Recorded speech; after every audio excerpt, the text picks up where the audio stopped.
important issues, not only about our local ecologies, but more broadly what's happening across the globe, around the world. And so yeah, we're just really fortunate to have you all here tonight. So if you're curious about learning more about the visual arts program, please come talk to me or Cole over in the corner. And yeah, we're excited to share what we do and how we do it, supporting the visual arts and the creative economy in San Diego.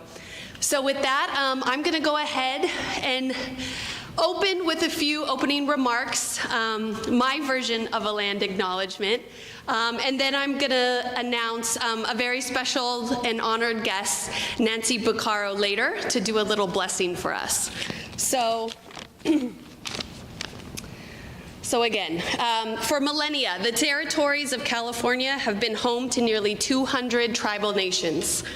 The indigenous people of California achieved an unmatched intimacy with the land, its waters, its forests, its flora and fauna, and its animalia. The original stewards of this land hold sacred Mother Earth, who has nourished, healed, and embraced them for many generations in a relationship of balance and harmony. As residents of the borderlands of San Diego and Tijuana, the land we gather on this evening is Kumeyaay land, including the place of the Luiseño, the Cupeño, the Cahuilla, the Tataviam, the Tongve, the Serrano, the Achiman, and the Chumash. As libraries face our colonial past, we take accountability for Native erasure and are committed to rebuilding relationships that are grounded in respect and reciprocity. We find inspiration in the Kumeyaay spirit to open our hearts and minds, and we honor their wisdom and traditions that lead us to understanding. As vital members of our community, these legacies are relevant to the extent of which we listen and to what they teach us. So with that, I would like to announce Nancy Buccaro from the Ipai Nation of Santa Isabel to do a traditional Kumeyaay blessing. So Nancy, would you please join me? And this is her daughter, Lisa.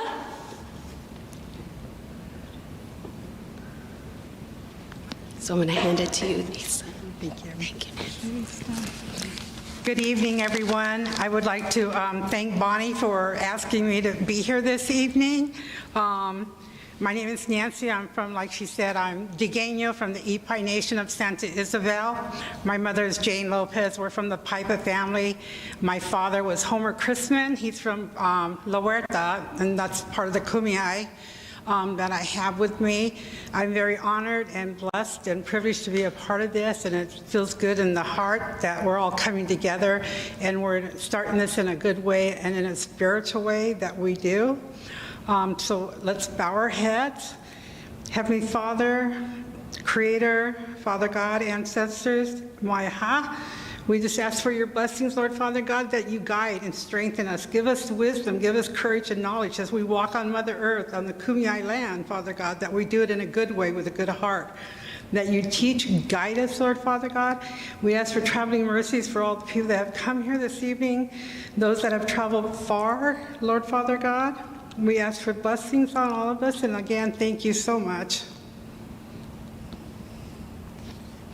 Yeah, hun. Okay, thank you. You guys can have a seat. Thank you so much. And next up, we're going to invite Dr.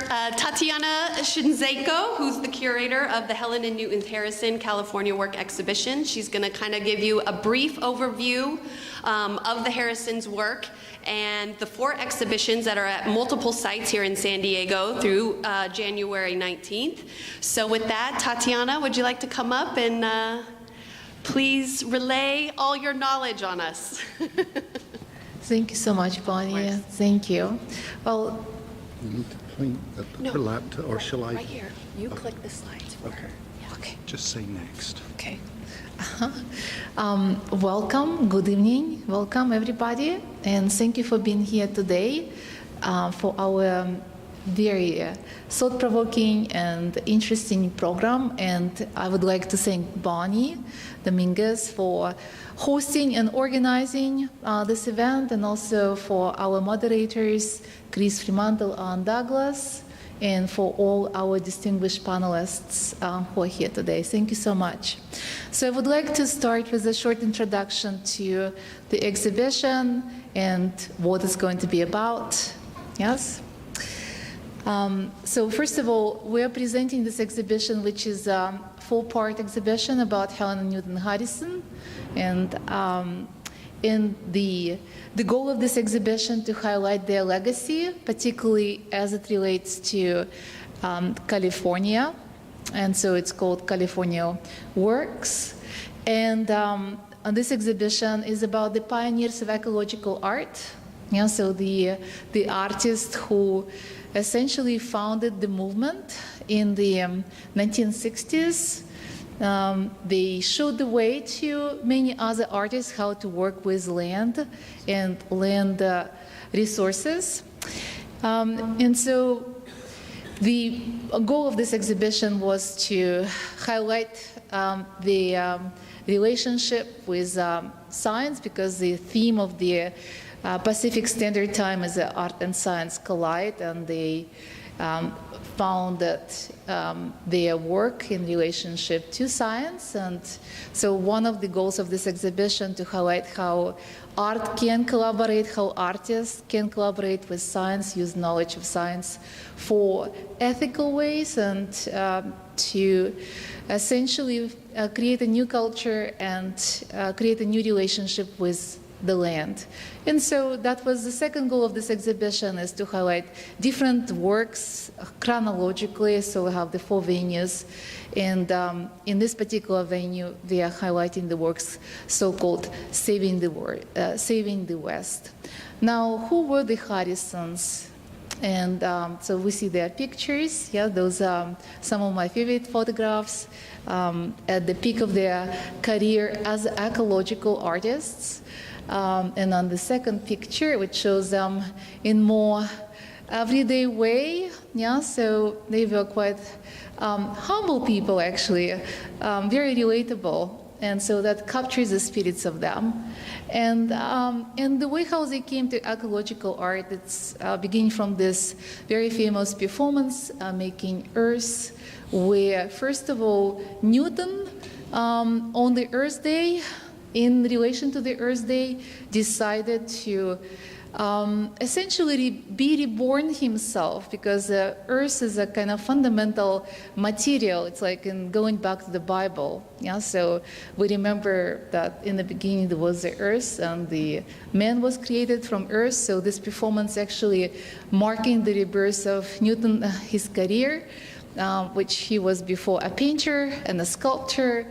And beginning from this point on, he and his wife Helen decided to do only the work that would help to survive the people in the future, and first of all, help to survive them. So making earth and then making strawberry jam performance, growing in earth, and instead of focusing on artworks that only live in the walls of the museums, they actually created an artwork that was living and breathing, and essentially conceptualizing new ways of ethical relationship between art and nature.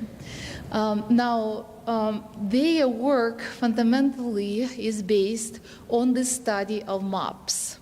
And as you may have had a chance to see as you came to this gallery, that all you saw is the maps. And of course, there is a big question, what's the deal? Well, of course, map making is fundamental to our relationship with time and space. And they began to work with maps in 1974 with this really very interesting work, which is San Diego as a center of the world. And I'm showing here just one part of it. We actually show it at Escondida Center for the Arts. And this is the first time when they appropriated a kind of standard map, a Mercator style map, where it was a very interesting twist, because San Diego is actually happened to be in the center of this map. And so that was a conceptual play for them. They put San Diego as a center of the world, as a not kind of really central city, not the city where art was recognized to be at the forefront, at the center of the artistic world as well. But nonetheless, I bring this work here as a beginning of the essentially working with maps and over the long career as a artists who collaborated. Helen and Newton used map differently. Some of them were appropriated, and many times they were very much modified and transformed to be used as a metaphor, again, for nature itself, for Earth itself. And we actually, throughout their careers, there are different kinds of maps. In San Diego Central Library, we actually have a different kind of map that you probably perhaps saw. So that's kind of the different kinds of maps on the walls. Yeah, so we'll stop here. Okay, we'll stop here. All right, so in this particular exhibition, it's dealing with the arc of their career when they were already recognized as ecological artists by producing series of works, various different kinds. The Lagoon Cycle, we highlight as Candida, the urban works like Baltimore Promenade. They are also internationally recognized. They are invited to work on projects in Europe. And this is the point when they, because of the budget cuts at UC system, because they were professors, full professors, joined as collaborating artists. Helen and Newton joined their forces at that moment when they produced San Diego as a center of the world. They received the full professorship, one for the first time for husband and wife, as collaborating artists at UC San Diego. But in 1991, there was a time with the budget cuts, the time to retire. And so the works that we show here, it's a beginning of the work is coming out as a retirement from UC San Diego, but also founding of the Harrison Studio. The Harrison Studio that would include younger son, we have oldest son here, not the oldest son, Josh Harrison, today in the audience, but Gabriel Harrison and his, at that point, wife, Vera Westergaard. So they joined with Helen and Newton, and they began to work in the Harrison Studio. And so this work, Serpentine Lattice, is actually leads to that kind of arc of their career when they are already retired from UC San Diego and work independently as a creative artists on different projects. So Serpentine Lattice is a very important work, and the other works that we're showing here in the audience, in the gallery, Sierra Nevada in adaptation. So they're very important because they're dealing with fragile and vanishing ecosystems of North American folk forests. And what is remains of the folk forests due to the impact of overexploitation and mismanagement of natural resources, as well as in 2000s, their work also deals with the effects of global warming on forest complex, bioregional watersheds and networks. Saving the West, Serpentine Lattice was developed by invitation from director of the Douglas Cooley Memorial Art Gallery, Susan Phelan Yee, who invited the Harrisons to give a talk and to do a workshop at Reed College in Portland, Oregon. And this invitation led to this very important research from the Big Sur area, San Francisco, towards Yucatan Bay, Alaska, which is over 3,200 kilometers of Pacific folk forest. And by walking through the forest during their arrival to Oregon, but also flying over and investigating Oregon Coast Range and Nehelen River Basin, they actually observed that over this area, about 95% of the old growth forest about 130,000 square kilometers of old-growth forest within the area. They've been overexploited and pathetically clear-cut. Yeah, so, and one of the lament that they write in the poetry as they actually do. If we go to the previous one, the other one, this one, yes, another one, before, if you can, please, before, yes. No, before, we're going to have, yes, right here. So here in the excerpt we read, from southern Alaska to northern California, North American last great temperate rainforest is dying. Everybody knows there is less than 10% of the old growth left between San Francisco and Vancouver Islands, perhaps 40% in British Columbia, and nobody can agree about Alaska. By now, everybody knows that a tree farm is not a forest, that is, everybody knows who thinks about such things. So that's a very big statement that was discovered in this work, and in fact, the map that we see in the gallery visualizes the losses of the Pacific folk forest.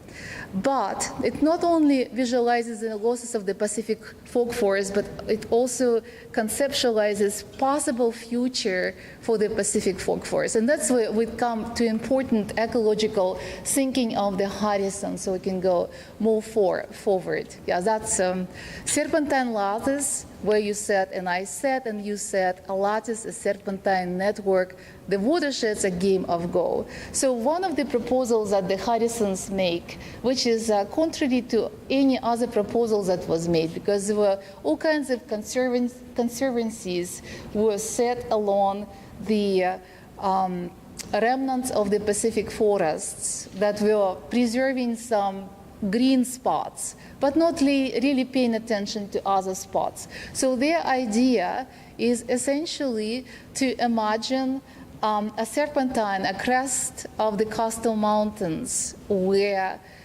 one of the solutions is to live along the forest, not to touch it, to actually get protection from the government, so the government would not allow any more cutting in the forest. And so to leave the ecosystems to rebuild and regrow in the process. So that's a kind of unusual idea that ecosystems will take care of themselves, even very damaged, if we leave them essentially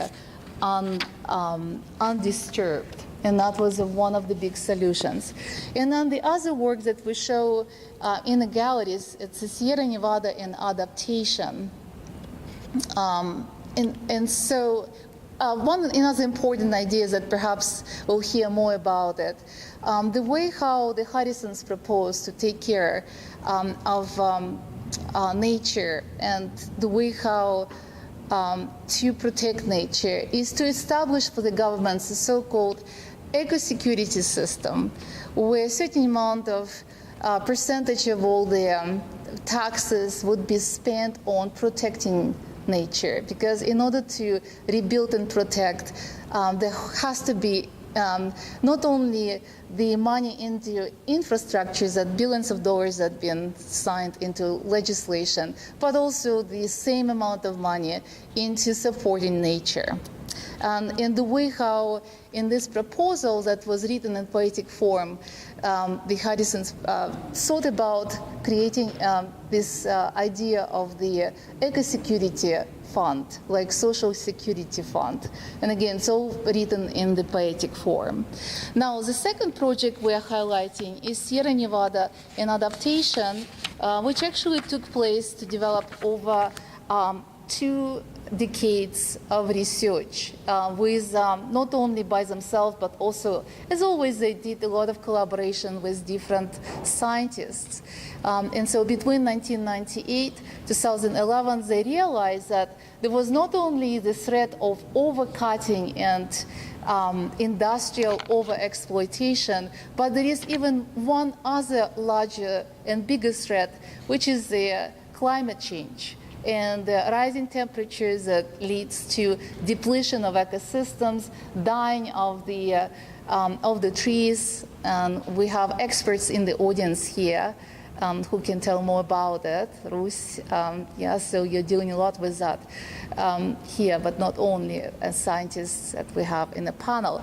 And so they actually begin to visualize all these different watersheds. So we have 16 watersheds in the gallery visualized, and thinking about how those watersheds could be supported again during the climate change. So during their work on Serpentine Lattice and Sierra Nevada and adaptation, they actually came up with a concept that was presented as a workshop with students in the University of Oregon, which is the idea of assisted migration.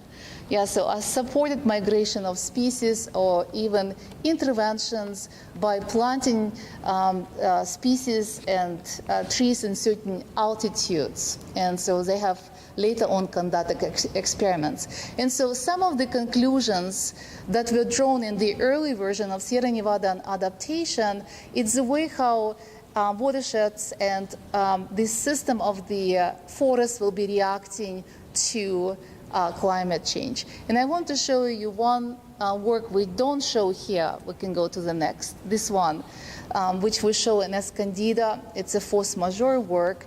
As the temperature rises, the Sierra Nevada does poorly, the Central Valley worse, and that was created in 2011. And so this is a beautiful work that shows that Sierra Nevada actually looked quite hot. Yeah, so that's a reality with rising temperatures and melting glaciers, and essentially this whole area is going to be endangered, and there is something needs to be done, certain mitigation strategies on a very large scale in order to prevent disappearance of now the forest, not due to clear cutting, but because of the issues related to rising temperatures of the climate change. Now we can move forward. And one more forward, yes. And so one of the proposals of the Harrisons, and that's very important, that in order to deal with this very complex ecological issues, it should be very collaborative work and educational work conducted in collaboration between artists and scientists. And they believe that artists would play a very significant role in that collaboration. I like this particular quote. Why artists? Why not artists? Art is the court of the last resort, and our best hope. The evidence is overwhelming, and many people are indeed overwhelmed. But the case after case that we have looked at all over the world, these issues have been looked at locally. We saw a crying need to find ways to talk about the problem at the scale at which it is occurring.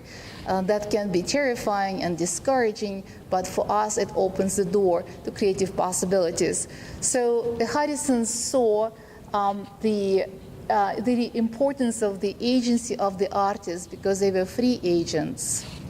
They could be free agents. Sometimes they are not always free agents, but they could be free agents that would allow to look at these problems on a big scale, perhaps a little bit utopian and unrealistic, but also pose some very interesting questions to encourage the kind of working on a big scale and asking very big questions.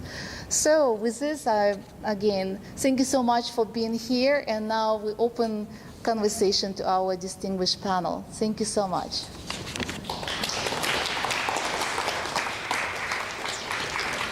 So, can you hear me? Yeah. Good evening, everybody.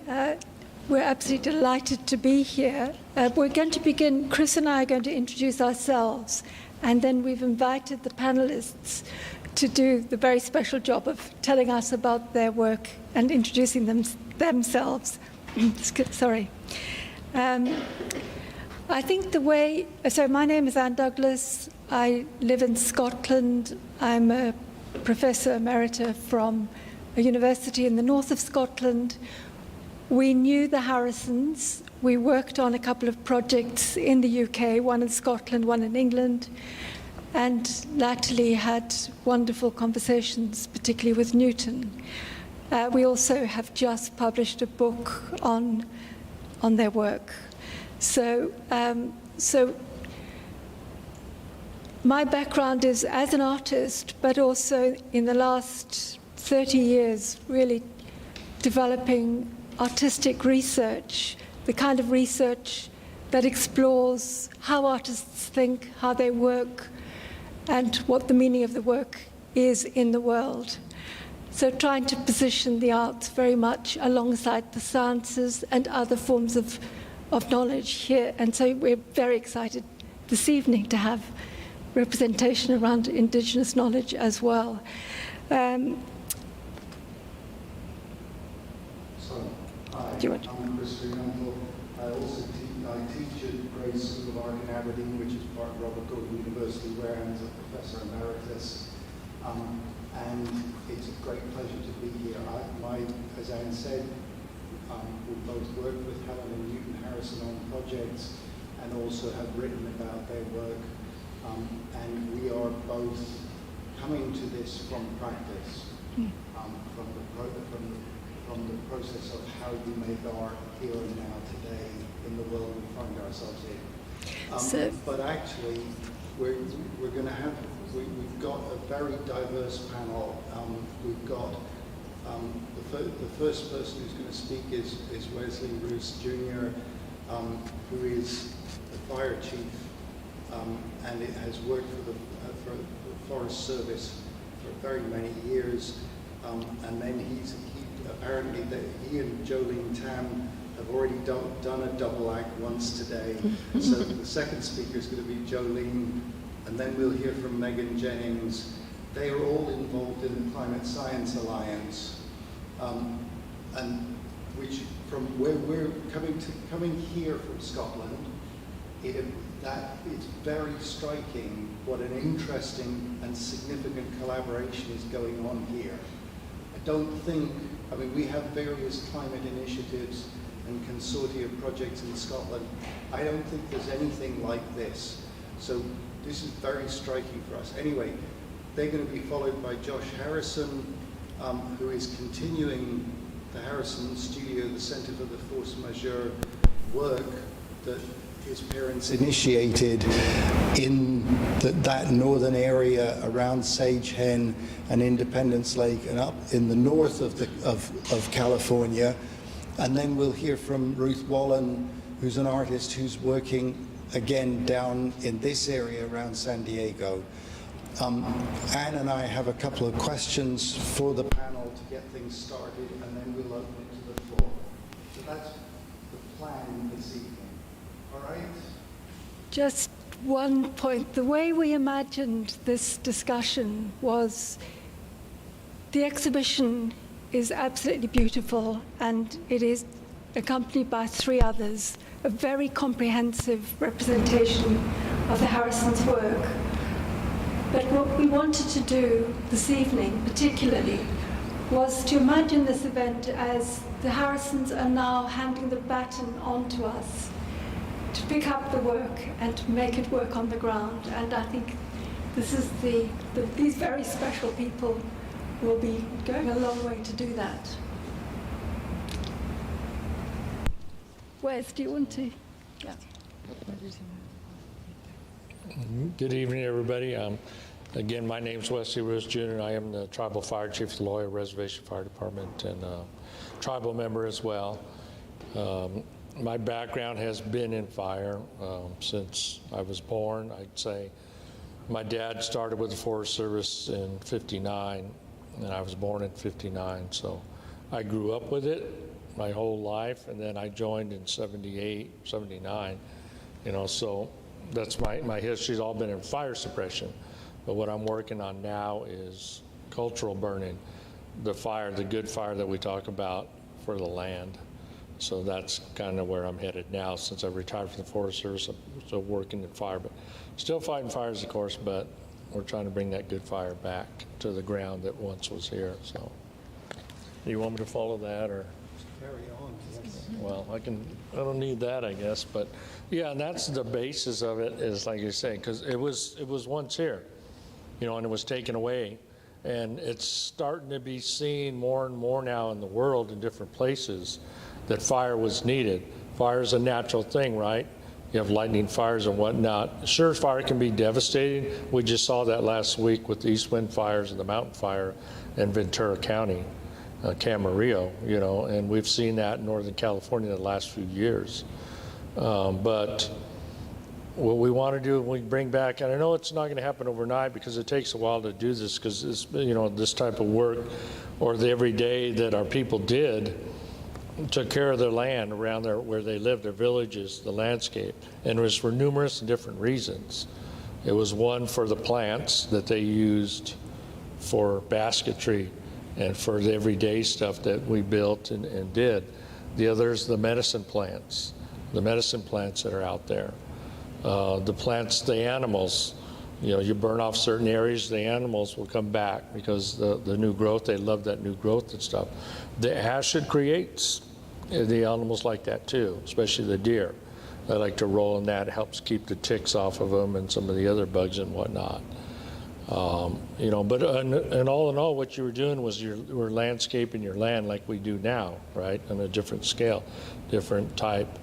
But it was for reasons for that, like that. And then, and it kept, so what it would do today now was help keep some of those big fires from being so devastating within the communities. We have these fire safe councils now. We met with the Resource Conservation District folks today in our presentation this morning. And that's what they're working on too. So it's kind of the same thing. There's an overlap there for sure. For prescribed fire, which I did a lot of burning on the Palomar District, Palomar Mountain, other areas for a little different reason. We were just getting rid of all the heavy vegetation out there. So we were creating fire breaks, fuel breaks, safety zones and stuff like that. But a little different because we were just burning it to get rid of it. But with cultural burning, with the good fire stuff, like I mentioned a while ago, it's bringing back the plants and stuff that we used, all that stuff, bringing it back that we use on a daily basis or over time. And then there's different times of the year that all was done. So again, that was taken away from us. So a lot of that knowledge has been lost, but there are still people out there that have that. So I'm still learning, even though I've been doing fire as long as I have and know about it, I still have to learn that. And I am, some of the folks that we've been working with still have that and share that knowledge. And it is passed down. So it is coming back. You can look at, there's a lot of videos and documentaries and stuff out there now for the northern tribes and First Nations people. They've been doing it and continue to do it today because it wasn't truly always, all of it wasn't taken away from them. And so, and it's slowly, I kind of say moving south, if you will. It's coming our way. And I know a lot of folks have been talking with and working with the northern part of California, other states, and they're saying, yeah, we need it. We need that. And like you were saying, you've seen it. It's been out there. So that's what we're working towards. We got to get everybody involved, different agencies. And that's the hard part too, because bureaucracy, the government, everybody gets involved and gets away. Because for me, to put fire on the ground, they want me to have plans in place. I got to have a forest management plan, a fire management plan, IRMP. I have to have a burn plan. I have to smoke management plan. I have to have all these years and years of training to be able just to put fire on the ground for prescribed fire. So we're trying to get away from that because back in the day that wasn't done, right? We didn't have all that stuff. Yes, you want somebody with knowledge to do it so you don't end up with a devastating fire. And then what I teach and talk about the most too is with wildfire, it starts, in the summertime, like we just got through with the summer, and it starts, takes off, and runs up. Now we're chasing it to put them out, right? And then we put in hand lines and hose lays, dozers, retardant, and all that to try and stop them. Well, with prescribed fire or cultural burning, it's the total opposite. We do this in the wintertime when the temperatures are lower, the relative humidity, fuel moistures are high, and then we set the fire. But we prep it before, so we get an area we're going to burn, and we put the hand line in first. We put the hose lay in next. We put all those things that we need to hold the fire in place. We do it again on colder days, lower temperatures, higher relative humidities, no wind, and we light the fire. And then we start at the top of the hill and we burn and backfire down the hill. Total opposite of what a wildfire does. So the biggest thing out of that, for people is education. Explaining like I just did, right?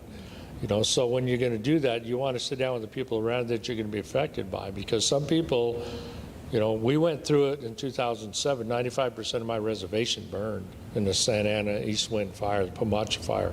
I was the incident commander of that fire, and it was off and running hard. And we're lucky we didn't lose anybody. We lost homes for sure, but we didn't lose anybody in the process. Also, the Witch Creek fire was going on. And then in 2003, we had the Harris fire to the south. So same thing. So, we're chasing these things. Now they're talking about letting these fires burn. Well, if we can't catch them, how are we going to let them burn? Now what are we going to deal with? We are going to lose more homes. We are going to lose people. So it's not that simple. We can't just turn that around. It doesn't turn around on a dime. It's a lot. There's a lot. But by going back to the burning again, prepping all these areas, getting this stuff down to where you reduce your fuel loading, we can control them more around the areas we live. We're not going to be able to get out there in those millions of hectares that burn in Alaska every year. We can't do nothing with that. That's just on a way larger scale that we can't even touch. So we have to start in our own backyards and then work outwards. And that's what I used to teach when I used to talk with some of the fire safe councils. You got to start in your own backyard and then work out and do that. But overall, again, it's just bringing that fire back to the land as it was in the past. And then the results, you'll see the results, they'll be good. And it will take a little time to do that. Like I said, there's a lot of work that has to be done, and most everything you got to have money. We tried planting money trees, but they just didn't take. So we're trying to save our oak trees. Effective thing if you could succeed in it. Right, all of us, right? We'd all be in the same boat. But I'm going to go on and on. No. Or look at that. So this is what we're dealing with in La Jolla there. So the picture on the left, you can see these are live oaks. That's a pretty good size oak there. And you can see how thin it is. You can see through the tops. The leaves are all gone. That's because the G-stop, gold spot oak borer beetle that Jolene will talk on, is killing these trees. Now, what it means to us, these trees, is the acorns. And we make what we call wee-wish, or shawee, is what we call it. It's a pudding-like that we had. It was part of our diet, and we still do that today. We also use the black oaks that are in the higher elevations, the mountains, as well. The G-sob is getting to those as well. So we're trying to save our food source, if you will. The deer like them too. Other animals eat them, whatnot. The pictures on the right is an area that didn't burn on the Pomacha fire. So the top picture there is what the trees look like in 2017. And you can see in 2024 how thin it is because of the dying trees. And we removed most of those trees ourselves because they were a hazard. And as well, they're infested, and there's more. What do we estimate how many trees in the last 4 years? 900. Probably close to 900 trees and more. And there's some that are still standing. They look green, but they're dying. It just takes a little bit of time for them to die out. Next slide.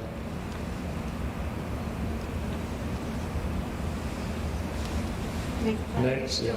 Oh, so, well, but I don't know. What'd you say? Or did we miss it? Okay. She was yeah. cycling through as you were. Yeah, I wasn't looking back. So this is an area we did burn. We did do a prescribed burn. So it was kind of a prescribed burn to reduce some of the fuel loading under the trees here, as well as heat treat, smoke the oak trees that were infested. So you can see on the left there the pictures. This was a few hours after we burned it. We backfired down that slope so you can see all the ash, and it consumed most everything on the ground there. The middle picture is our hand line going up the middle. What's on the left is how tall and big the brush was. But we had cut that 2 years prior, laid it down, we call it lop and scatter, get it on the ground, let it dry. And then it burns a lot better when it's real dry. Puts off less smoke or emissions when it's real dry. And then we burned, you can see on the right. And then the picture on the right is the new road that's coming up. So we got the sage in there, buckwheat and some of the other stuff. There was some turkey in that area before we burned. They're back in there now. There's also been deer around there because they love the new road coming out. So it does open up areas as well for the animals. It gives them something to eat. Again, they like to roll around in that ash, and keep the bugs off of them and whatnot. See, so that's an aerial view there on the left of the burn as we were burning that day.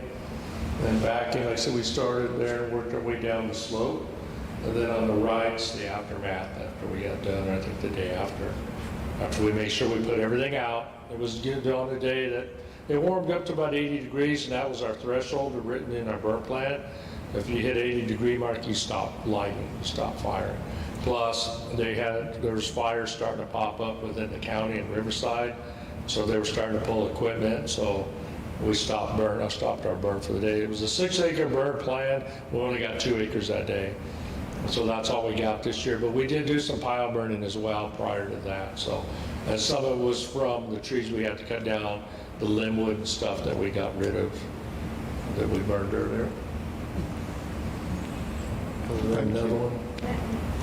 Is that it? Yeah, so that's our little yucca field we have there. So you see the yucca plant there behind me. So that's edible. The blossoms and the seed pods, when they're green, it's just like you take them as a vegetable. You steam them just like you'd steam your vegetables, and they're real good.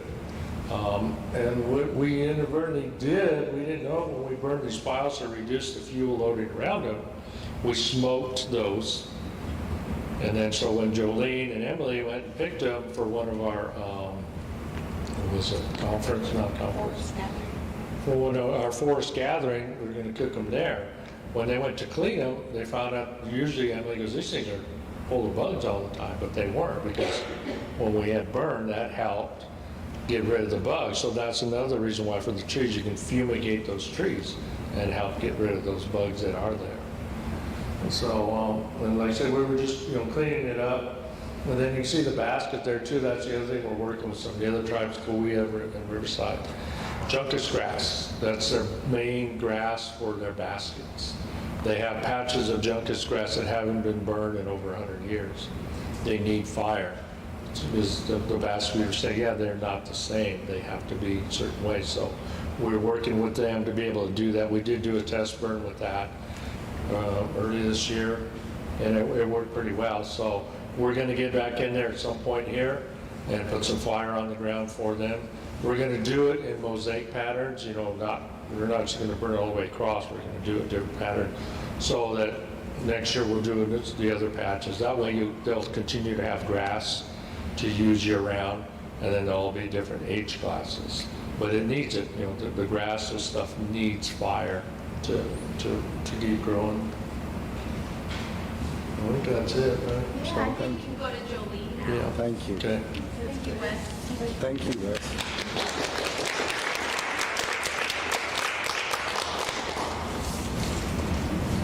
I'm going to sit up here so I can take a look at the slides.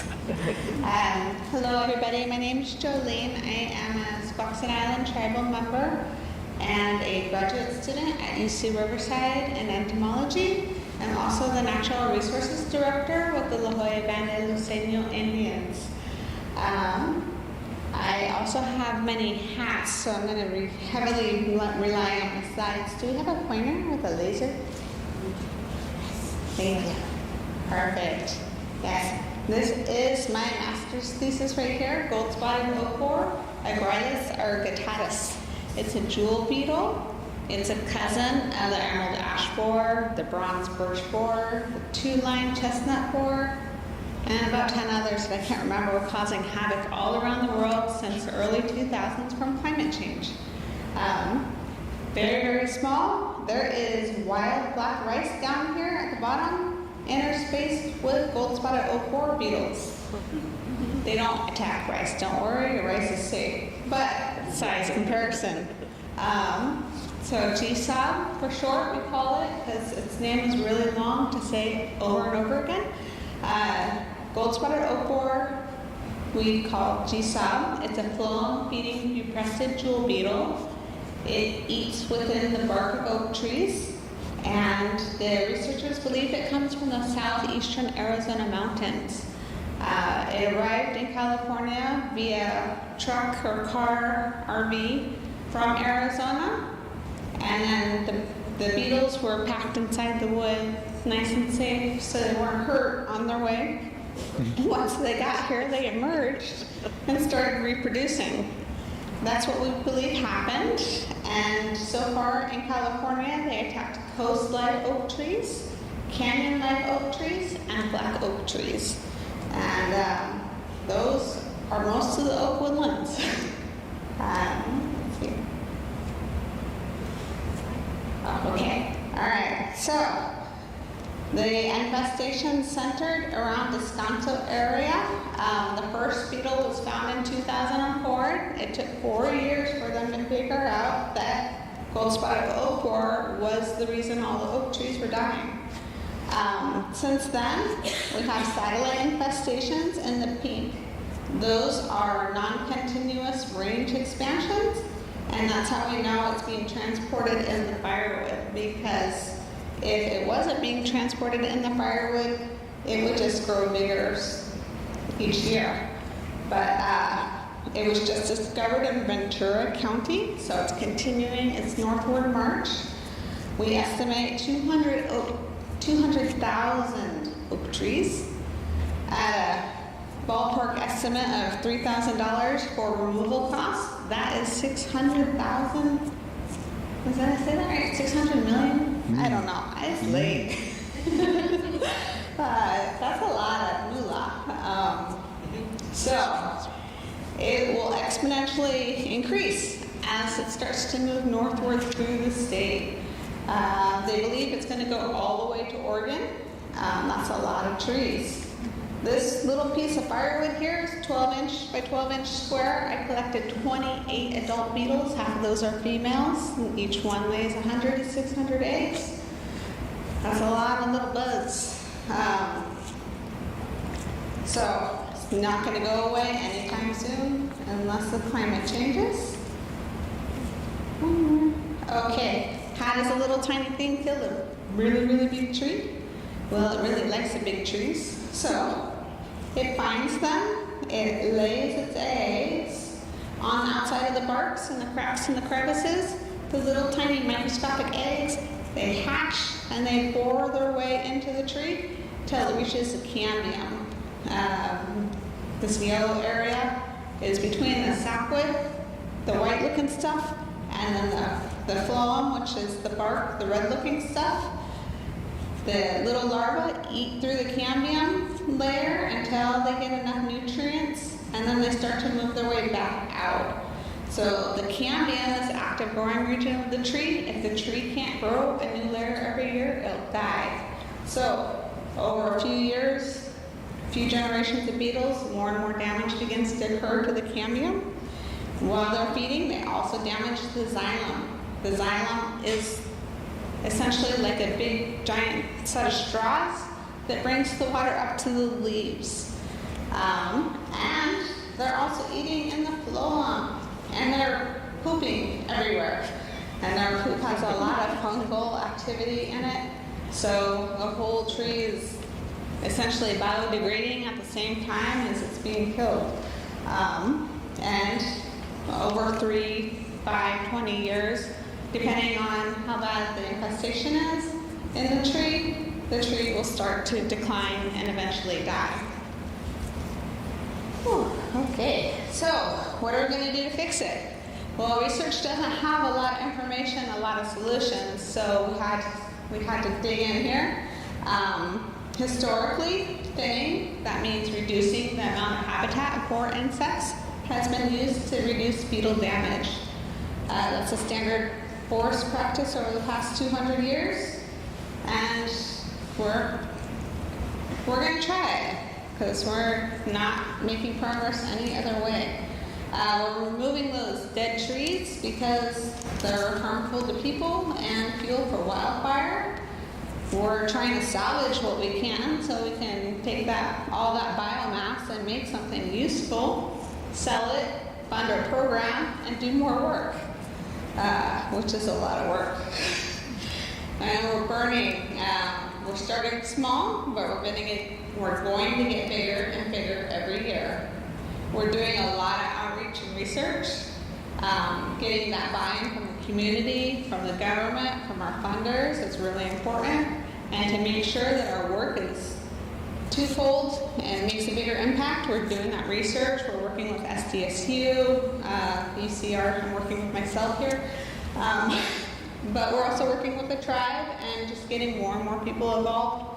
We're doing studies on the soil biodiversity and the plant biodiversity and the GSOB, of course. Hopefully we can add that erosion into the mix and the restoration impact success. We can add that as well. We're also doing replanting, if I didn't say that already, and we have to chip a little bit. I don't like chipping, it's loud and dusty, but sometimes it's the best fit. So we use a mixture of practices. Forestry is very complex. It's like a web. You tug on one thing, the whole thing shakes. So we got to do a lot of things to help make it better. Cultural burning, everybody has a different definition. Historically, it's been used as a land management tool to increase harvest. It was an obligatory, and I mean obligatory in, the people were taught to burn as, I guess, any other thing a parent would teach a child, because the Creator gifted this practice to them so they would be able to harvest better. And in that way, they cared for the land and the land cared for them. There's been stories documented that when the Creator was angry, severe wildfires took everything away. So as part of the stewardship practice, it included that seasonal burning of different items in the different locations that they lived. Not everything burned at once. And fire, it wasn't frightening. It was a standard everyday thing that you would see. California was the land of fire. There you go. Oh yeah, and everybody knows fire kills things, smoke kills things, and ash has been used as a food preservative. So we need to balance our forests with these properties that we know kill insects. As part of my research, we did a pile burn. We cut down 4 infested trees, stacked brush, set it ablaze, and then the fire burned for about 8 minutes. And then the firefighters knocked it down with some water. It smoldered for about 23 more minutes, so total about 30 minutes of heat. It took about another hour to cool down completely to normal temperatures, but we put all that wood in boxes along with some untreated wood. We found a 97% reduction in emergence without completely burning all the wood. This is great. This gives us a treatment for large woody debris, and hopefully we can help increase the pace and scale of our forest treatments. And with that, I'll just go in and I'll tie in our presentation from earlier today. We're working on getting landowners over a 7-mile stretch on 1,000 feet of either side of the highway to work together, implementing a mixture of these practices in order to bring safety to the region. I've looked at the Harrison's work over the past few days, and it's kind of made me think about that map, that overall reaching theme, and I think it's going to be a challenge to work with so many different people with so many different objectives, and hopefully through this discussion we can figure out a better way forward. I will say that The problem is twofold. There's definitely an abundance of over-impact, but there's also the other side of that sword, which is neglect. When we keep people out of an area, they'll become overgrown because California wilderness has evolved from people living in the wilderness. So we can't be excluded from the wilderness, but we have to live within it respectfully. Thank you.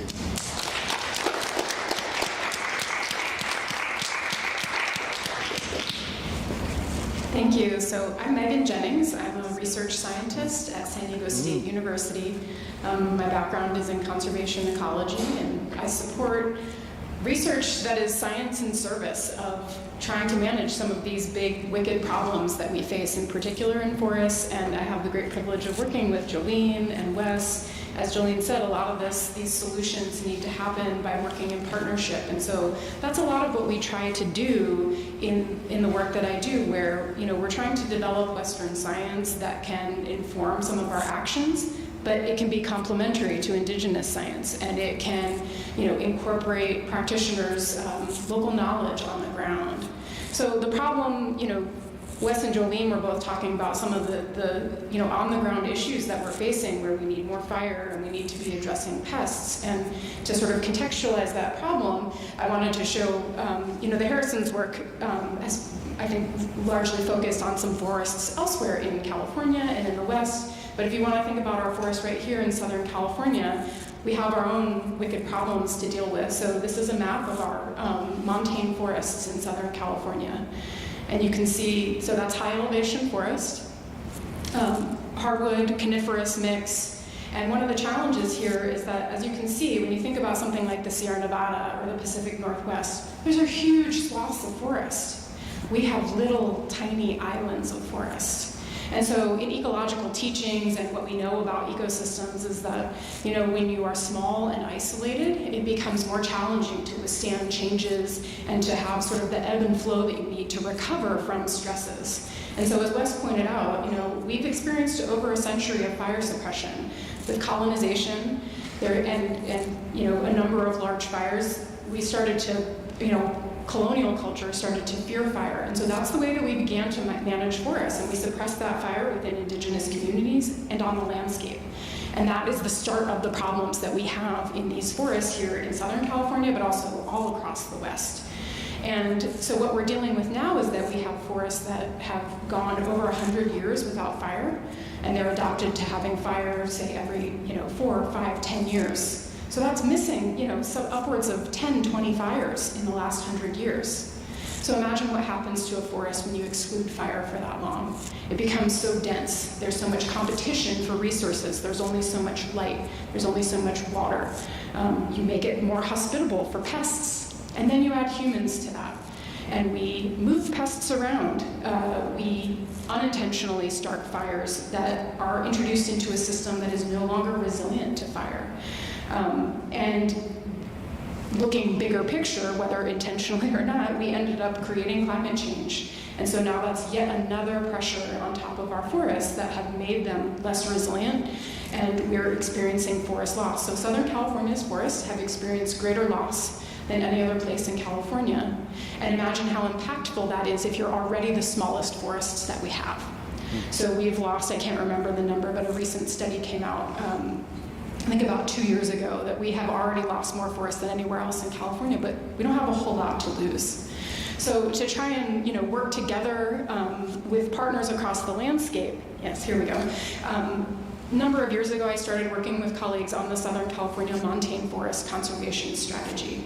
And this was really about taking control of the narrative about our forests, specifically in Southern California, because we couldn't just have the narrative coming from Sacramento and from the government. It's important that there is now, state attention and federal attention, which there's a number of programs going on right now to try and start to tackle this problem. But we needed a narrative of our own. What are our unique challenges, and how do we come together in community to address the challenges that we're facing by working together, by establishing a common ground of knowledge from which we can move forward together. So we've spent the last 4 years, I mean, this has come from many other discussions, and I didn't note in my sort of background that I spent over a decade managing some of these forests, working for the Forest Service. Wes and I have actually known each other for over 20 years. But, you know, having that good fortune to be able to steward some of the lands that were taken from the original stewards, and trying to be respectful of what do those forests need and how do we bring them back to a state of resilience. So we're doing that through this project, but by bringing others who have that desire to steward, who have that knowledge to steward, together to, you know, make strides towards increasing the pace and scale of recovering our forests so that we can begin to do that reintroduction of fire, get good fire back into the land so we don't lose more forests to bad fire. So if you can go to this last, so this is what we've been doing, going together, talking to people all across Southern California. What are your priorities for forests? What does restoring forests look like to you? How do we make these interpersonal connections that allow us to make the ecological connections that we need to restore these forests? And you'll notice that many of the things in the center of this don't have anything to do with ecology, and they have to do with people and the way that we interact with one another and how we treat the land and how we focus on the land. And I just wanted to add, you know, that effort brings together a whole history of work that we've been doing collaboratively through the Climate Science Alliance, the work that we do where we are about community engagement, listening to people's perspectives, and thinking about things in different ways, including by bringing art to the table to sort of, you know, how does that help change our perspective, or how does that bring people to the table who don't speak in data and graphs and maps? And part of that is our collaborative of Native Nations for Climate Transformation and Stewardship. We call that CONNECTS for short, that works on this Indigenous stewardship perspective and making that more common in the way that we address some of our ecological problems, because that's one of the things that's been missing from how we try to restore and protect these landscapes.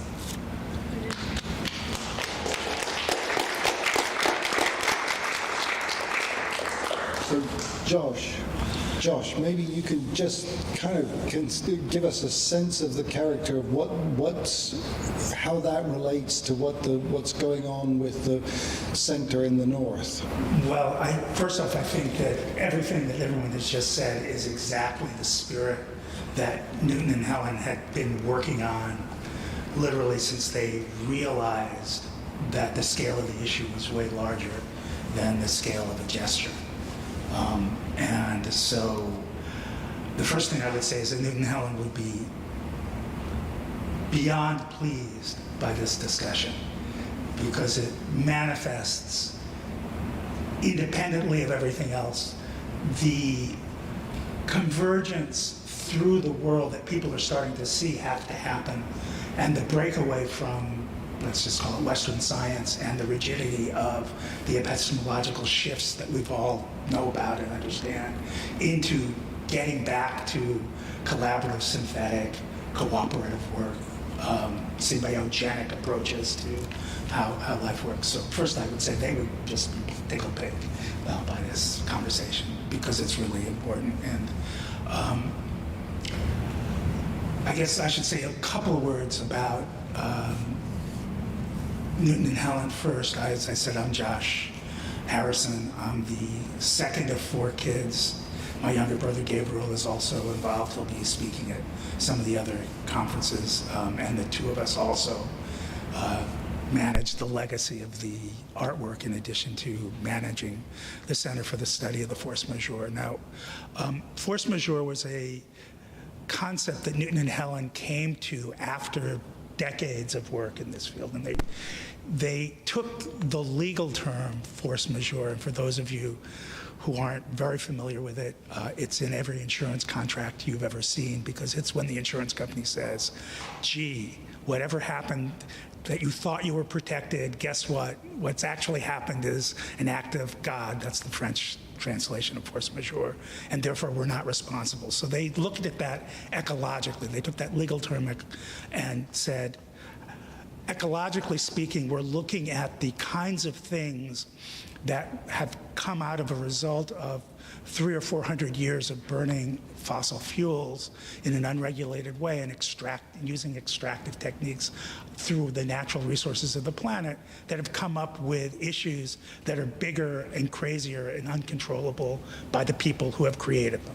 So that's what the Center for the Study of the Force Majeure looks at, those kinds of issues at the scale they present. And they do that, and you're seeing an example of how they do that. That slide behind you of all the different pieces, places, and, well, not the slide, but your last slide was there. So I think that very, knowing that we're interested in time here and that we have, hopefully we have some questions from the audience, they worked, I think, primarily in the idea of how do you look at metaphor, of how do we tell the stories that help us change the world we're living in? How do we move from a world where we're separated ourselves, we've spent all this massive amounts of that fossil fuel that we've been extracting for 400 or 500 years. The function has been to remove ourselves from the presence of the landscape in which we live. So how do we get back into balance so we're not an isolated species, we're one of the 12 million or so species, and how do we shift our perspective so that we are encountering that? And in terms of forests, as has been well stated here, the modern Western forests emerged after the Ice Age, and they emerged when people came. So they absolutely are symbiotically related to people. And basically, as long as people and forests have been together, which is probably since the first proto-hominids left the Olduvai Gorge in Kenya 3, 4, 5 million years ago, fire has been a really powerful tool. It's been a tool for food, it's been a tool for protection, it's been a tool for wildlife management, for landscape management. In Brazil, they've discovered fire-managed communities that have been, just only recently being uncovered in terms of the complexity and density. In Australia, they date fire back 140,000 years now to pollen counts that show intentional fire management. So this is about tending the world that we're in. And so the Newton and Helen's work was about how do you intentionally bring that back into the discourse. They do it with water, they do it with fire, and they look at what are the discontinuities. The first statement was a tree farm is not a forest, which is the observation they got from looking at the land in the Pacific Northwest, where suddenly even the places that weren't clear-cut were clearly managed to a point of distraction. They were rectangular sets of forests. You see the photographs were just where it's really visible how that has happened, and that's the case in much of the managed forests in the world. It's not just the Pacific Northwest. So in addition to taking them out and behaving in an extractive way, the forests that we have decided to remain have been managed in a way that's not healthy for long-term survival. And that leads them to, again, a key metaphor here. Every place is a story of its own becoming, which is to say that every place has been hotter, warmer, wetter, drier, has had different people on the land, has had different processes.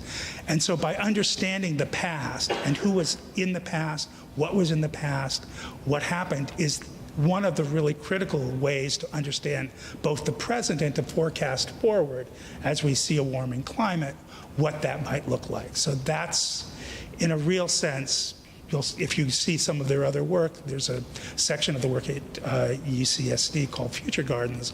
That's a specific manifestation of that. And one of the big projects there is called Sage Henna Proving Ground. And that work is dedicated to understanding what happens when snow and when ice and snow get replaced by rain, and what happens to plants on the landscape. Do they move up? Is there an upward migration of species? Do they transform entirely?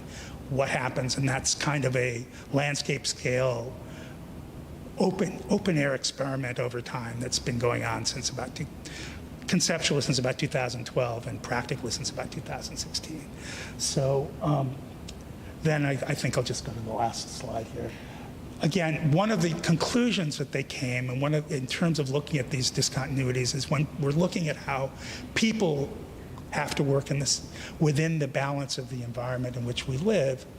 One of the things that's really critical to the survival of many indigenous cultures and has been completely removed is you work where the harvest, where what you're doing preserves the system. And that's the mission here of the forest work here is how do you get to approaching a Western forest where your engagement with that forest makes the forest healthier? How does that work economically? How does that work ecologically? How does that work socially? How does that work as a community? How do all those things manifest so that when you're actually working to make the landscape you're in healthier, you're connected to it in an entirely different way. Your work has an entirely different kind of meaning.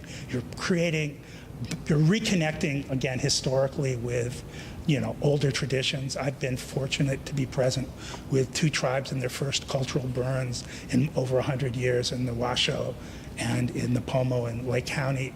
And to see the visible power of people taking control of their own lands again and being able to create baskets, to being able to create to be able to look at acorns, to be able to reform their own power connections to their landscape.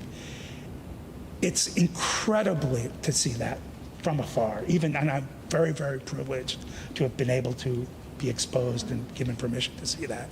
And I think these are the kinds of things that Newton and Helen were really looking to build. And these are the kinds of reasons their artwork was problematic from a lot of people in the art historical sense. Because it wasn't about aesthetics. It had aesthetic elements. It had a lot of things there. But they showed it in museums and galleries, as Tatiana said, for a very important reason. Because it was a protected space.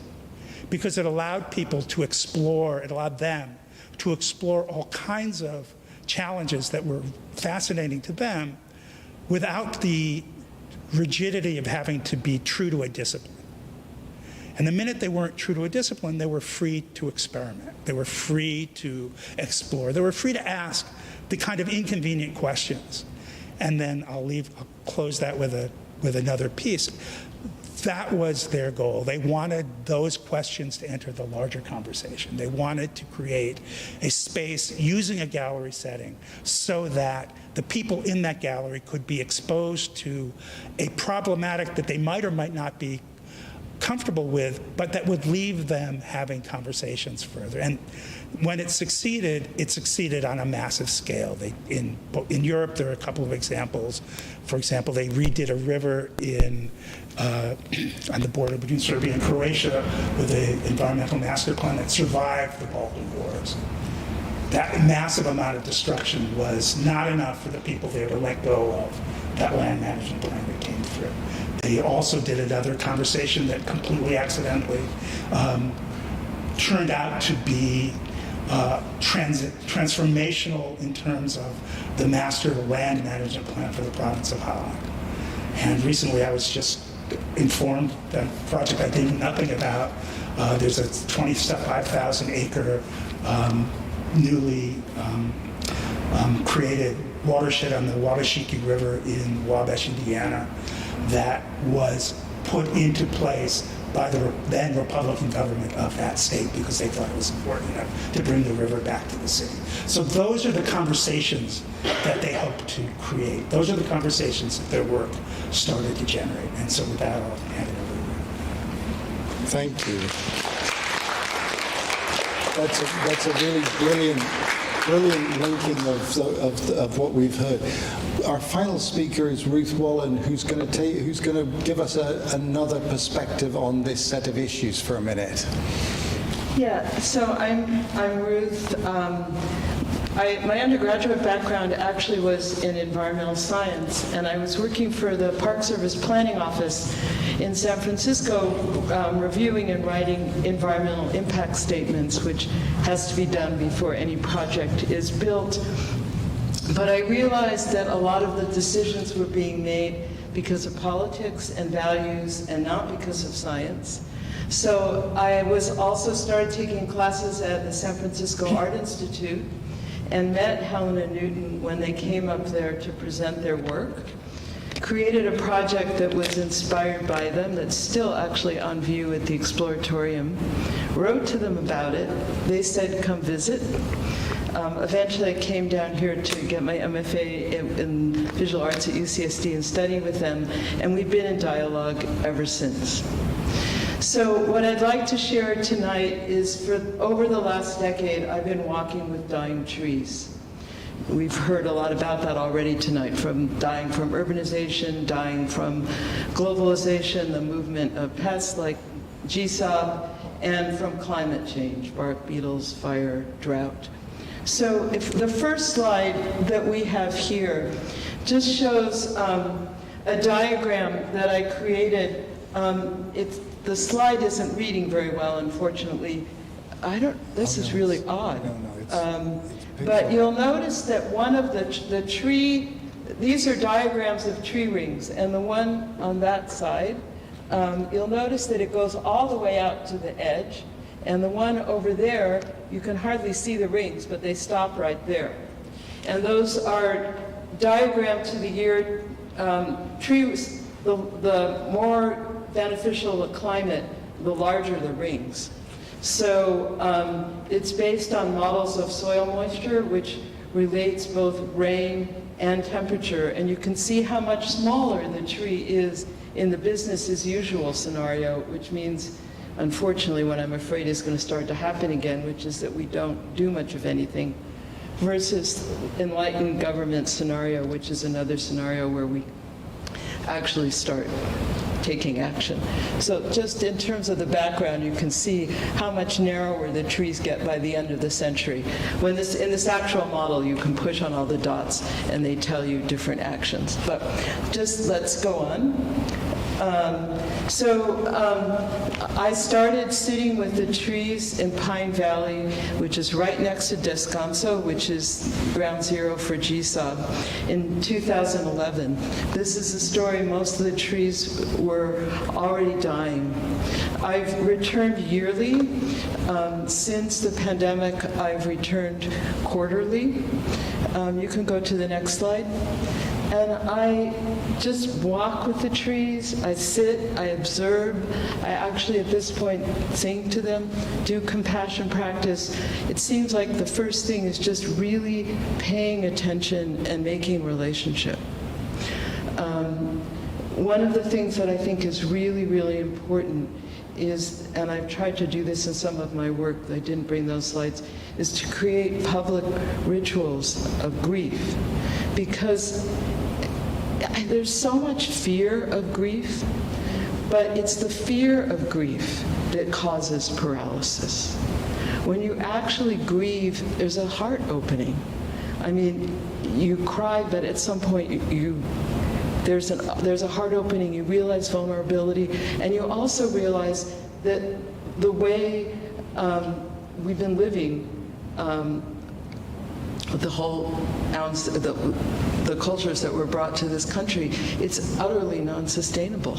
We can't keep going the way we're going. So my first doing this work and bringing people to this work was really just to sit, notice, and grieve. And the next slide, thank you. Wait, could you go back to the last one, please? So these last two slides were shown in the library here last spring. And by the way, I am also an affiliated artist with Climate Science Alliance. I look at the trees, and I also talk with many people from all different backgrounds. These are the same trees in 2022. You'll also notice, it's a little hard to see in the slide, there's a lot of light. The cliff roses are starting to come. It's like kind of poetic that the roses are growing over the trees. And in some places you have to remove trees, but it's also, I think, really important for us to honor the process of decomposition and really ask right now, what is it that needs to decompose? But also that when trees decompose, they go back to the soil. They create nutrients, they create new life. And there are new seedlings in this area. We also have to think about the fact that there's cattle in this area that regularly trample them.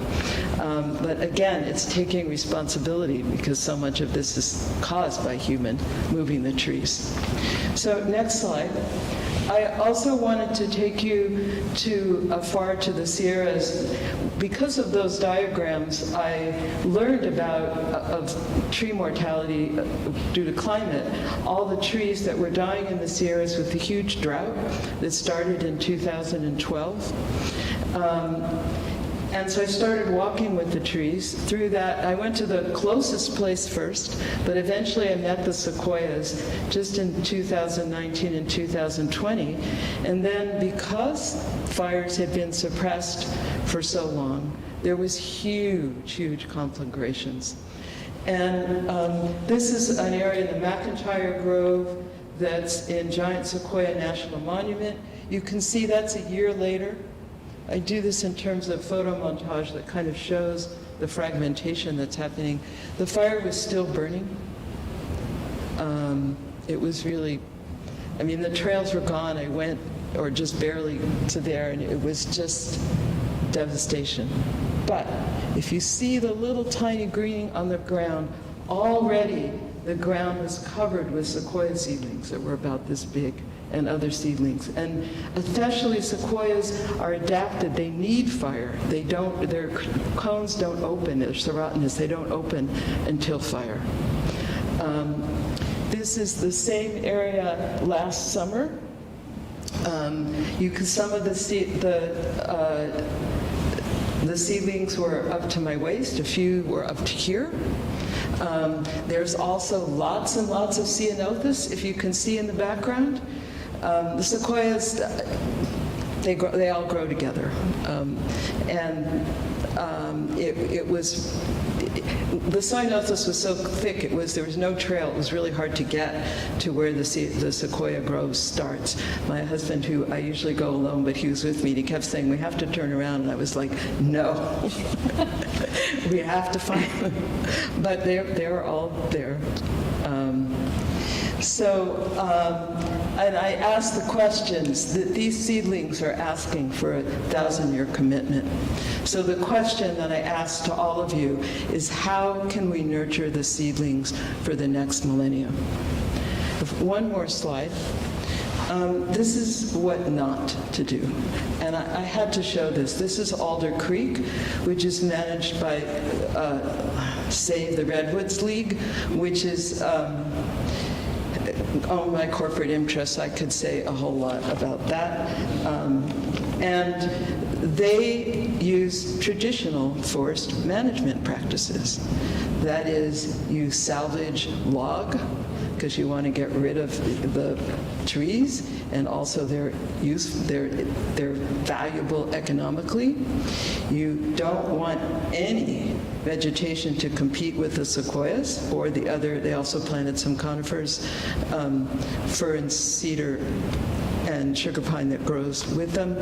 So you spray Roundup, and then you regrow. And I mean, this was more heartbreaking for me than walking in the burnt forest. So I would like to just read something from a recent environmental impact review, I think it was an EIR from the Forest Service, and I'd like to ask a series of questions about how we regenerate the forest. They say, timely action is needed to remove dead trees that pose a hazard for restoration work and fuel for future fires. As dead trees fall and cover the ground, they will inhibit regeneration and serve as a continuous fuel source for future high-severity fires. Areas that burn at high severity no longer have a seed source available for natural regeneration. It is important to begin restoration in high-severity burn areas before aggressive shrubs occupy the site and reforestation is difficult. I'd like to suggest that I see Isabel already cringing, that there's a lot of half-truths to this. First of all, when you do salvage logging, you compact all the soils. And I've seen pictures of other people that have gone into some of the groves that are not very accessible. And the tractors are going right over the sequoia seedlings. You also compact the soil and make it harder for everything to grow. So there are places, certainly right near roadsides, where you do need to grow trees, but you have to be careful. Secondly, felled trees will help. There was massive, you get the fire, the next year we had huge, huge floods. If you would just leave the trees and fell them, it would help restore the watershed. What you want to do is restore the lattice. It's what Helen and Newton talked about. Second of all, they regenerate soils. If you learn anything from the principles of regenerative agriculture, you always want to keep the ground covered. You don't want to till, and you want to keep the roots in the ground. So salvage logging gets rid of all of that. The next thing is that also, especially conifers, when they're felled, Joe Glansford, who worked with the Harrisons, just one more thing, said that, like he always would say the pines, the pinyon pines were falling for the next generation because they would regenerate in their stead, and that they were actually more flammable when they were alive than when they were on the ground with water. And the last thing is the ceanothus, and I'd really like to hear what the three of you say. In some places it can grow too thick, but it's also a nitrogen fixer, which is what you need, because forest fires deplete nitrogen, and it's a home to mycorrhizae. So thank you very much.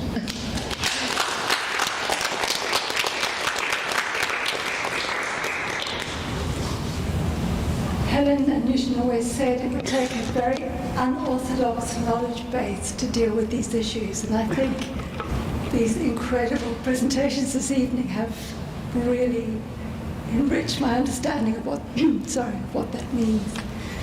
So, absolutely wonderful. I'm not at all sure where we are.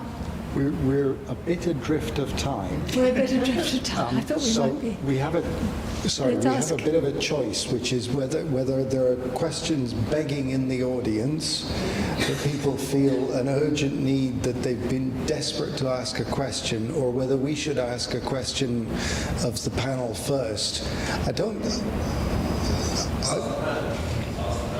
Yeah. So Anne, you had there was a We have one question over here. Just so you can. Chris, please put your questions to the panel. I think that they're the experts here. Okay, that's what okay. Do you want to grab that one? Yeah. Anne had the first question. Yeah. Well, so when we were researching this panel, what really stood out for us was the level of collaboration across very different knowledge bases. Sorry, my throat's gone through. And the umbrella exhibition within which the 4 Harrison exhibitions are located is actually described, or its title is Art, Science Collide. And I think, Josh, you intimated some of those collisions. So what I'm very interested in is, what is your experiences of where knowledges collide? I think you've suggested 1 or 2 places, but it would be very interesting to unpack that a little bit.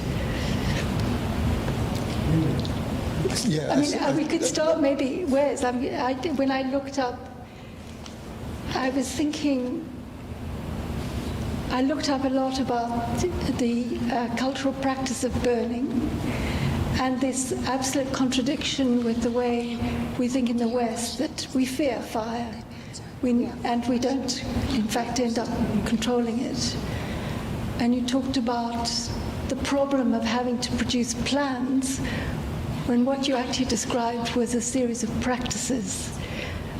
So I'm just interested in your observations about where you come into collision with other knowledges. Yes, and that certainly was because, in this day and time, that's what they want. The government wants, because of escape fires for one reason, they do escape occasionally, so, and then they can become devastated as well. But so that's where the knowledge that I have, all along, and then the indigenous knowledge has been brought forward. And then you meet, the bureaucracy, so the red tape side of things. Where before you can burn, you have to have this, and this, and all of that stuff. And then on the ground, even, to control them.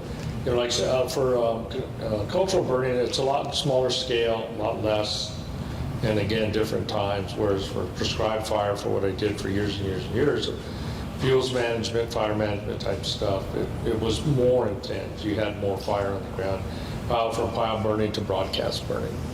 So yeah, it's a little different for sure, but it was just those two differences where that's where the collision was. I guess you say it would be us just trying to be able to do a simple burn, but still the government or whoever involved wants us to meet and have all those stuff in place prior to and plans, and then that takes time as well. Time to get that in where we dealt with, we put that information out there to get plans approved, but we don't get, that doesn't happen. It doesn't come back. So we're bugging people for 6 months. Where are we? We send an incomplete plan for review, edit, whatever. And we bugged them enough to where they signed the signature page and said it was good. Well, no, it's not good because it wasn't complete. So what do you do? She asked me, well, so what does that mean? I won't repeat what I said, but it's like people don't know what they're doing. The people that we sent don't know what they're doing because it was incomplete. And then, so what do we do with that? Do we run with it? We could, but then if something happens, then somebody can come back in an investigation and say, well, no, you had an incomplete plan, you should have been burned. So we did things the right way. But there's that collision there because of what we want to do in smaller scale, but we still have to meet the bigger scale of plans, so it doesn't work. It's got to be simplified, and that's the basis of it. Is we're trying to simplify things and get it back to where we can. Because I use the example with how many landowners do people live out in the backcountry have land?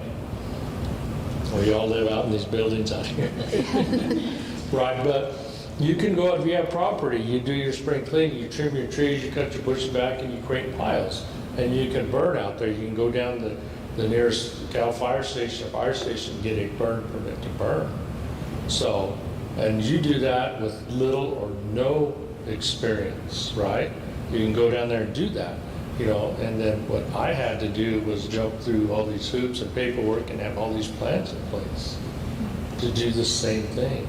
It just doesn't make sense because I'm with an agency, whereas John Q. Citizen, you just go down and do that, And, they kind of tell you how to do it. It's simplified, and it's pretty simple. But that's where that collision is, with that and what we're trying to do.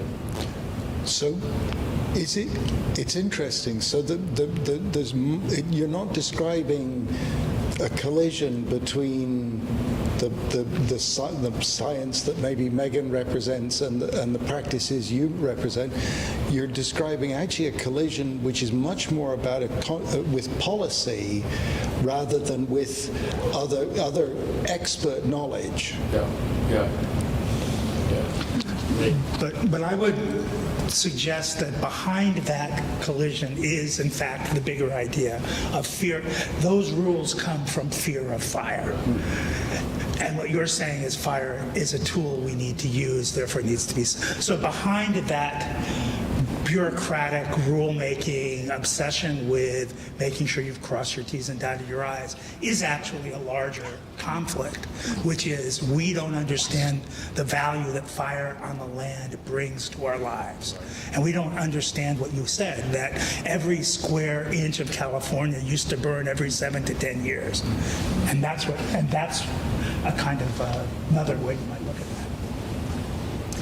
Yeah, just in the interest of time, I think we have a couple of questions from the audience. Excellent. Yeah, when I think of what you're saying with all of the lovely intentions that you have, I also think of what happened in Michigan in the 18th and 19th century, and all of those lands were burnt in exactly the same fashion that we're doing this right now. There were, during the late 18th and early 19th century, over 1 billion board feet that were destroyed in the Michigan forest. So when I look at the pictures that you're putting up on this screen, to me, it looks like a complete loss of meaning for everything. And I'm curious about why the language is so polite. And when I look at, secondly, what's taking place to my eyes, it looks like an atomic pulse fire. It looks like Hiroshima. And what language can you bring to this that will have an impact on a public that doesn't care? You know, if you're going to have this polite conversation, is that the conversation you should be having? Or is there another conversation that will get the attention of a public that really doesn't give a shit right now? And how can you be ahead of Trump rather than behind him all the time? You know, you're looking at the fears of capitalism with these images. What are you going to do? What kind of language can you bring to that fury so people know what's taking place, because it affects us all? I think it's a very difficult question to answer. I think Helen and Newton took a position which was that energy follows your mind. So where you direct your attention is where your energy goes. And they chose to always focus on the positive and always tell a positive story. And I certainly experienced that on multiple occasions when people were frustrated and angry, and they always found a positive element of the story and concentrated on that as a way to deal with things. For better or for worse, that was their way of working. I don't know whether, I'm not sure whether being angry, I'm not sure whether anger, I don't know what the rest of the audience thinks, so the rest of the panel wants to say about being angry. Yeah, I think we need all emotions. I talked about grief, but the other thing that happens when I sit, and partly what motivated me to want to go on today and share that last paragraph, is anger. And I think we need all of it right now. The picture that I showed with the text on it, that exists in another form as posters that are available for free in a show of broadsides about ecological issues. I think we need to be doing everything and much, much more. I also ended the way I ended because the congressman whose district I'm in, and we just moved, Peterson, and I'll say this, I really want to have a conversation with him, has been sponsoring something called Fix Our Forest Act, which says that because the paperwork, yes, can be too bureaucratic, that we should suspend environmental review. Now, obviously, particularly given the results of the election, that's a recipe for utter disaster. So I also think that we all need to be on the streets and organize and say how much we care. And the question is, how can we commit to nurturing those seedlings for the next millennium? If you've entered into an age of inhibitions for the last 200 years, then how do you address that issue? Because what we're talking about really is what's taking place in the late 18th century. And you have these descriptions of world through Bartram and through Alexander Wilson and others. And you can see what happened with the beginning of the plantation system. And in order to grow the cotton, all the land had to be destroyed. And none of that land is back to what it was, because cotton is so hard on the soil. So where do you begin this conversation? Especially, I'll say it again, how can you be ahead of Trump rather than behind him? And what language can you bring to that speed? Because we're looking at really a serious loss. It's a loss of meaning in terms of how we're going to face our daily lives. And you are talking about daily life and the health and well-being here, how are you going to invent a language that can be ahead of this kind of force? You have an electorate that has voted for a man who's who is a criminal. So where would you want? Well, just to pause there, I appreciate your insights and your viewpoints, but we do have a few other questions to get through into the audience. So, ma'am, if you'd like to ask your question, just... Sure. I wanted to say, Ruth, thank you very much for the picture that you showed to us. It seems to me completely overwhelming that there's just so much lacking. There's so many different sides, there's so many barriers. It's just very discouraging. Huge barriers, but the picture that you show, if people could figure it out, it shows an answer. And I think you referred to salvage logging. I mean, is that an actual way of doing logging? And what you showed is what the result is? Is that salvage logging? Because I wondered if there's anything we can do. It seems like really there's a lot of education that has to go on.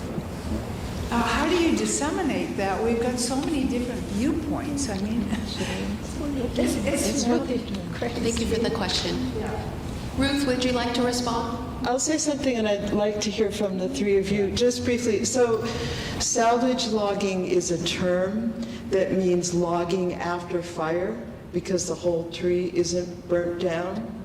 And, there are certain places, like near roads and stuff, where you really do need to log because it's hazardous. But the question is how, there's an argument that's made that, and I'd love to hear what our fire person says about this, that the trees are flammable, so you have to log them all. There are other arguments that are made that logging the already burnt trees really destroys all the seedlings and everything. I didn't show the pictures of what the regrowth, just the flowers and everything that comes up. The earth does have a way of healing itself. So I don't want to say any more because I want to give other people. I think there's different examples of that. Yeah, when it's burned through and you still have a lot of standing trees, and some of them are salvageable, but you got to look at, the objective of that and then what's coming up, because with that logging, you can go in there and kill what is starting to regrow. If that's what you want, what's the outcome? Do you want that forest to come back? So you have to be careful at how you do that without destroying it itself, because you can go in and cut everything down, but then you've destroyed what was occurring naturally. Now, how are you going to replenish that? Are you going to bring in seedlings and stuff and start all over again? And then at what cost? So it all depends on, where it is, how much of it was burning, and whether it's even salvageable enough, or, you can get anything out of it, But like I said, again, where is it, why is it, and what do you want 20, 100 years down the road for that same area? So it all depends. And I'll just leave you with the wisdom of the three bears. Goldilocks. Sorry. Goldilocks. A little bit of this, a little bit of that, but in the middle is just right. So there are times when salvaging is bad. Salvaging could be done with beetle-killed trees, but beetle-killed trees degrade about 30% every year. So you don't have much time to salvage beetle-killed trees. Part of our program is to salvage as much beetle-killed trees as we can, but they're not good for anything structurally because they're beetle-killed. But besides that, with any forest operation, we don't want to be black and white. We want to be in that gray area because it takes a mixture of practices to make sure that the forest is brought back into balance. And I just wanted to comment. So, I think on the topic of salvage logging, right, we have to look to what are natural ecological processes and think about what can the forest do for itself. And so I think Jolene's pointed out, like, there are happy mediums. If the entire forest is all dead on the ground, maybe that's too much. But there is value in sort of micro sites and micro habitats that are created. But I also wanted to comment on your point about education, and I think that's really, for us on the Montane Forest Project, that's the crux of many of our issues. We have 24 million people that live in Southern California, and I would venture to guess that fewer than a quarter understand what we have, let alone how at risk it is. And so I think that is one of our primary issues. We kept talking about, we need a communication strategy, and one of our advisors on the project said, I actually think you need a marketing strategy. Why do we care about these forests? Well, in Southern California, because that's what brings us clean water. And that's what brings us, places for plants and animals to live. Like, what does this bring to you? And I think a part of that communication too, we can sit up here, Jolene and Wes and I can go to meetings and talk in language that most people won't understand. Right? We can talk about forests and treatment in jargon and in technical terms that aren't accessible to people. And so I really appreciate, Ruth, some of the examples you gave of showing people pictures. This is what I mean. This is what happens if we do X, or this is what can happen if we do Y. So it lands. So there's that impact of this is what we are trying to avoid, and here are some of the options for how we could potentially get there. Because I think if we miss that piece, then we're facing opposition from people who don't actually know what they're opposing. They're opposing a concept that's not reality. And so I think that education is really critical, and that's where this, art connection really comes in, is it helps those conversations along. And I think we have time in the last 5 minutes that we have with you all. One more question. I want to thank you all for being here. I did not know about your parents' work until I stumbled into this gallery, something that I've done many times, but this is the first time. That's the best way to find out about it. Thank you.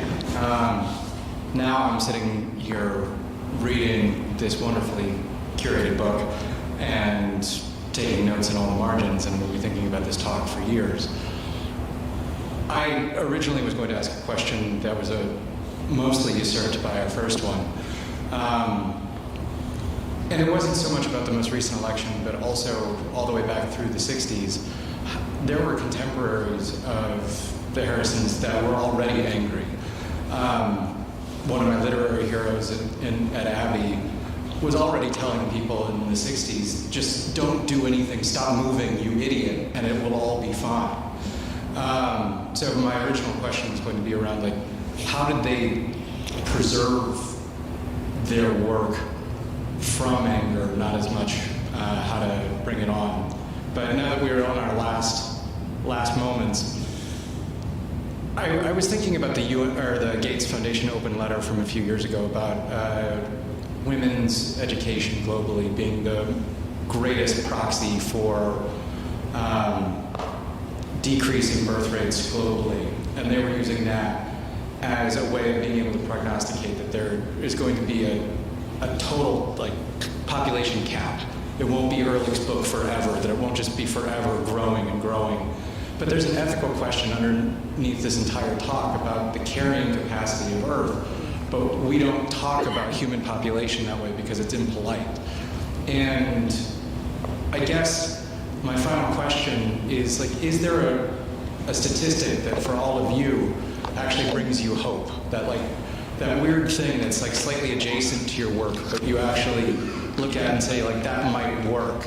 Because otherwise, the feelings of helplessness, the scale of what we're working on, and the political moments can make us all feel very small. Okay. Thank you. Thank you for the series of questions. I think all the questions. I would start by an observation that sort of pervades a lot of Newton Helen's work, which was, we do what we value. And if we value something, and that's sort of a take on which, if we value something, we'll do more of it. If we don't value it, and so the question comes back to what are our values? How do we find our values? How do we recognize our values? And education, learning about it are all at the core, but we have to accept the fact that we need to learn about things, because a lot of what we do in modern society is to find a little niche of a place that we're in, feel very comfortable in it, and let the other things go for all kinds of reasons.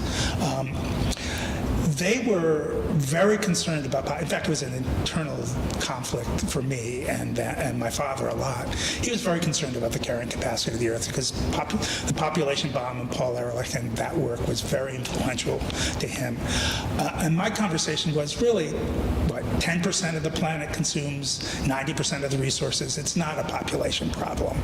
There's more than enough caloric consumption if we were appropriately distributed to feed who we have and with, et cetera, et cetera. So it's really goes back to an issue about, how we spend our money, how we do our economic system, how we distribute power, all of which, from Newton and Helen's perspective, getting back into balance with the planet was the only long-term effective response to the political crisis. Because if you're looking at a particular issue of injustice that's happening, if you're not looking at it in the context of whether the planet is actually going to carry the society that's there, then you're really a short-term solution. You're short-terming even the most aggressive responses. So that's one observation that they had. The other one, which is on the hopeful side per se, is there are a lot of people doing a lot of things, really all over the world. There's millions and millions of people doing positive regenerative work that are not connected to each other. And one of the last works that Newton did that we're carrying on at the center is what we're calling a resiliency map. We're trying to do our best to map all the different things that people, first it's with ocean well-being, but obviously it's the same argument everywhere. That's because a lot of this is isolation. I mean, the work here that was laid out here is happening all throughout the state. It's happening all throughout Canada. It's happening everywhere in the Mediterranean climates across the world. It's happening in Australia. It's happening in Greece. It's happening in southern France. In fact, in Spain right now, even hotels hotels are realizing they're not going to have tourism in Spain if they don't have climates that people can survive in. So fancy-ass rich people hotels are paying for lots and lots of people to come and do on-the-ground specific water retention regenerative landscapes, which include forestry, farming, agroforestry. So, but we are very, very isolated in how we look and learn and do. And we sort of live in an ahistorical present where whatever we're doing now must be how it's always been. And so I think part of the challenge of their work and part of the work that we're trying to continue is how do you bring those kinds of conversations more forward? How do you challenge people's preconception that you can't do anything, that we're done? And I'll leave one last more scientific observation. Every single well-managed regenerative project that I've connected with in one way or another has always surpassed its marks. They've always done better than the science has told them they could expect. They've always recovered faster, more completely, more abundantly, more richer. So our fundamental understanding of planetary regeneration is limited. And that's one of the things we can start to think about. And that's one of the places where if there's hope, that's where I would lay it. I think we have to finish now. Yeah. I think we have to finish now, and we need to thank the panel. We need to thank everybody for their questions, challenging questions. So could we thank the panel?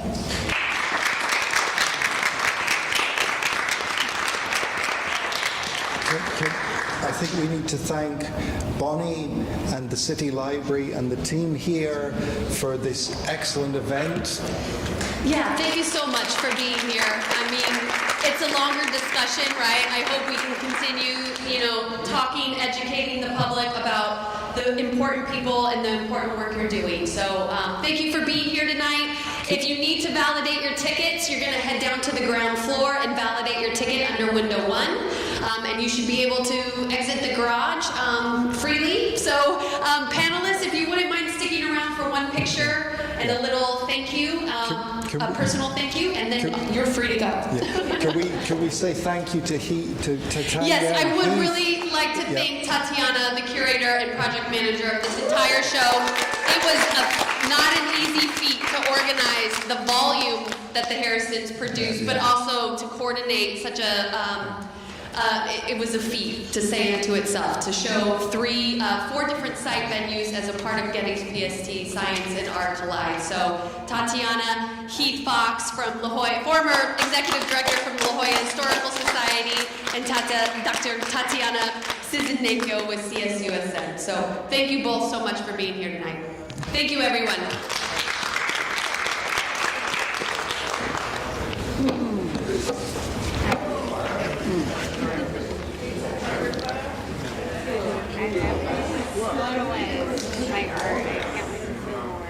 Thank you.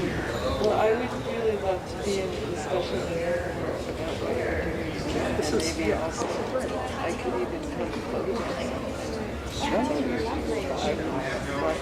If I could ask you if you all want to stand right here together and we'll just take a few shots. Just because